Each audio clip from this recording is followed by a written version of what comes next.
5, 4, 3, 2, 1.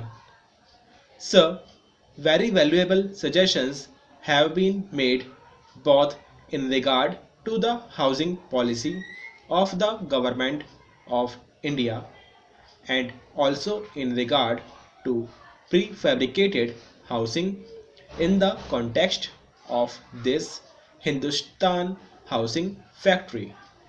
Sir, I would like to say a few words about the housing policy of the government of India because many members have touched upon it. So, we undertake housing in two particular ways. One is social housing that we undertake through the state governments, and the other is contract housing which is undertaken by the Ministry of Housing through the Central Public Works Department.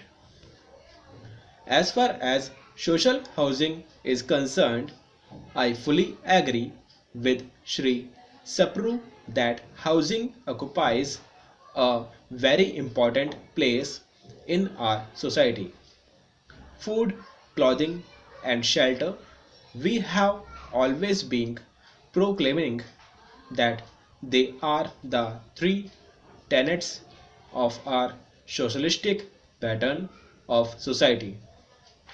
And I do admit that as far as social housing is concerned, it has not received the same attention as it should have received in our plans.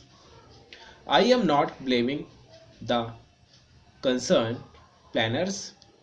After all, they have to take the finances of the country into consideration.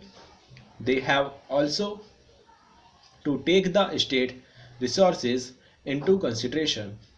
But, sir, it is a fact that while the population of the country has been growing and growing very fast during the last 10 years, there was a rise of over 21%, but in that period, the allocation under housing was brought down from 34% to 15% under the 10th plan.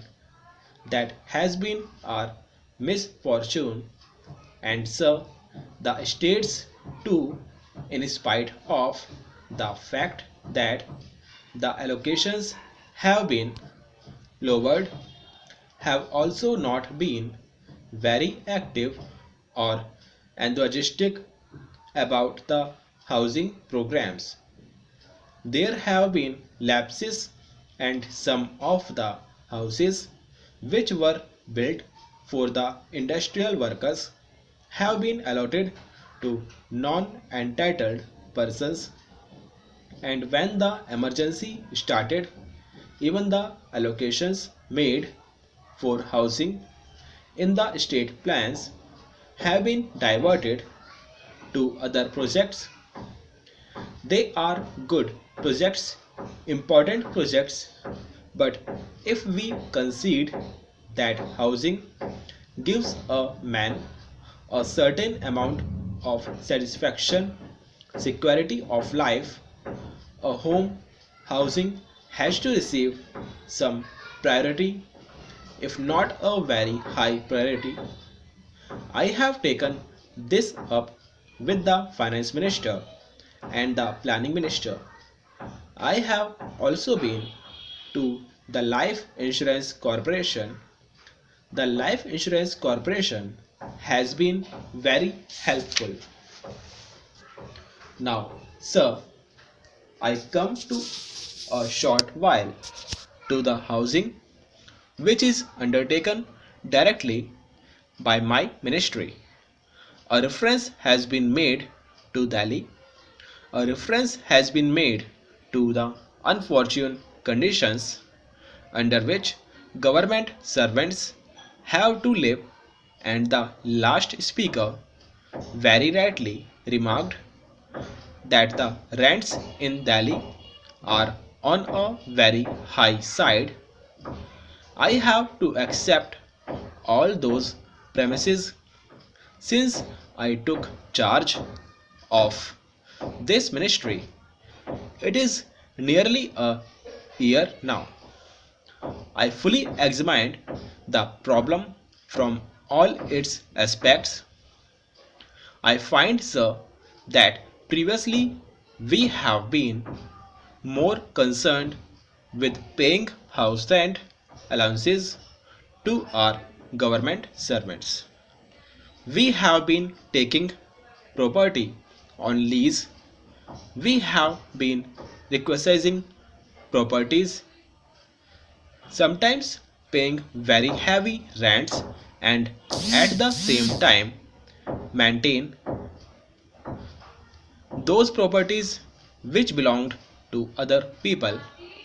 If all the money that has been paid as rent or as house rent allowances had been diverted to the construction of houses, I am sure that the housing difficulties in Delhi and other parts of the country like Madras, Bombay, and Calcutta would not have been so acute.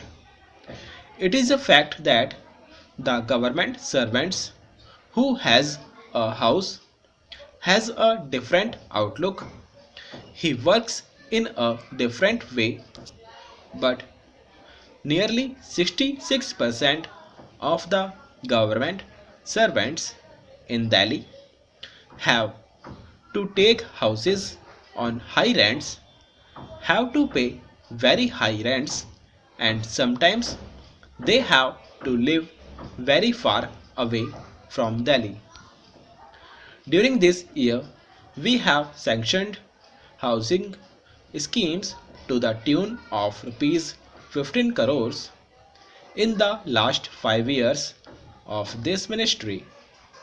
Schemes were sanctioned only to the extent of rupees 7 crores. I am not casting any aspirations. What I am trying to say is this, that I have doubled the program of housing within 1 year as compared to what was done during the last 5 years. I hope that we should be able within the next few years to give a certain amount of satisfaction to the government servants who have to work under very difficult conditions in Delhi. It is not a very happy position in which I am when I am told by the government servants who come to see me that every minister has a house, every member of parliament more or less has been provided with some sort of accommodation, members of planning commission, judges of the Supreme Court, senior officers, every one of them has a house, and that too very near to the place of work. But as far as the poor government servants are concerned, most of them have no accommodation.